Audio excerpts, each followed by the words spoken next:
ನಮಸ್ತೆ ಉಮಾ ಮಾಧವನೇ. ಮಂಗಳಮುತ್ತು ಮಾಧವನೇ, ಹೇಗೆ ನಡೆದಿದೆ ನಿನ್ನ ನಾಟಕ? ಚೆನ್ನಾಗಿ ಕಳೆ ಕಟ್ಟಿದೆ ಸರ್ಪಭೂಷಣನೇ. ಏನು ಮಾಯೆ ನಾಟಕ ನಿನ್ನದು ನೀಲಾಂಗದನೇ? ನಿನಗೂ ಅಚ್ಚರೆ ನೀಲಕಂಠನೇ. ಆ ಮಹಾ ಮಾಯಾವಿಯನ್ನು ಮದುವೆ ಮಾಡಿಕೊಂಡ ಈ ಮಾಯಾವಿಗೂ ಆಶ್ಚರ್ಯವೇ? ಆ ಮಾಯೆ ಆ ನಾರಾಯಣಿ ನಿನ್ನಕ್ಕ ನಾರಾಯಣ ಅಲ್ಲವೇ? ನನ್ನ ಅಕ್ಕನ ಕಿವಿ ಚುಚ್ಚಿದ ನೀನೆಂತ ಅಕ್ಕ ಸಾಲಿಗನು? ನಿನ್ನ ಹಕ್ಕನ್ನು ದಕ್ಕಿಸಿಕೊಳ್ಳಬೇಕಾದರೆ ಎರಡು ಕಣ್ಣುಗಳಿಂದ ಆಗದೆಂದು ಮೂರನೆಯ ಕಣ್ಣೊಂದು ಹಣೆಯಲ್ಲಿ ಹೊತ್ತುಕೊಂಡು ಮುಕ್ಕಣ್ಣನೆಂದು ಕರೆಸಿಕೊಳ್ಳಬೇಕಾಯ್ತು. ಇರಲಿ ಸರಿ, ಆ ಶಿಬಿರವನ್ನು ಬಿಟ್ಟು ಈ ವೈಶಾಂಪಾಯನ ಸರಸಿಯ ಬಳಿ ಬಂದುದೇಕೆ? ಪಾಪ, ಏನೊಂದನ್ನೂ ಅರಿಯದ ಮಹತ್ವ. ಇರಲಿ ಇರಲಿ, ತಾವು ತಮ್ಮ ತಾಣವನ್ನು ಬಿಟ್ಟು ಇಲ್ಲಿಗೇಕೆ ಬಂದದ್ದು? ಹಬ್ಬ ತಿಳಿವಿಲ್ಲದ ಗೊಲ್ಲನು ಓ ನೀನು. ಗೊಲ್ಲನ ಮಾವನೇ, ಗೊತ್ತುಂಟು. ಆದರೂ ಗೌರಿ ವಲ್ಲಭನ ಗೊತ್ತಾಗಲ್ಲ. ಹಾ ಗೌರಿಯೇ ನನ್ನನ್ನು ಕಳಿಸಿಕೊಟ್ಟಳಿಲ್ಲಿಗೆ.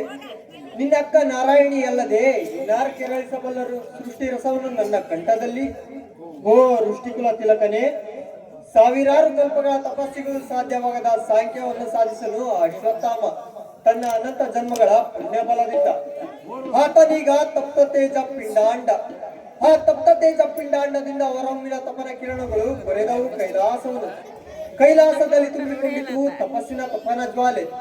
ಆದ್ದರಿಂದ ಕಳುಹಿದಳೆಂದಳು ಗಿರಿಜೆ ಅಶ್ವತ್ಥಾಮನಿಗೆ ವರಪ್ರದಾನ ಮಾಡೆಂದು. ಓ ನಂದಿ ವಾಹನನೇ, ಅದಾವ ವರಪ್ರದಾನ ಮಾಡಲಿರುವೆ ಅಶ್ವತ್ಥಾಮನಿಗೆ?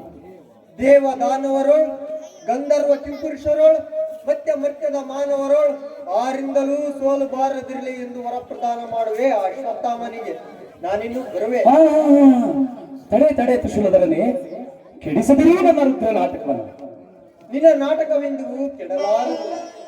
ಈ ನಾಟಕದಿಂದ ನೀನಾಗಿವೆ ರಸಿಕರಿಗೆ ಗುರು. ಈ ನಾಟಕದ ಕಥಾ ಸಂವಿಧಾನ ಆಳವಾದದ್ದು. 9 ರಸಗಳಿಂದ ತುಂಬಿದ ರಸಸೃಷ್ಟಿ ರಸಿಕರಿಗೆ ಸಂತೃಪ್ತಿ.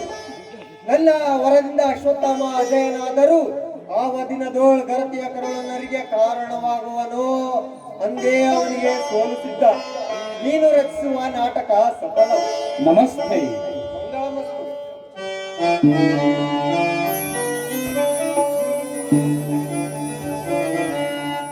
ಮರಣ ಕಳುಹೆ ಶ್ರೀ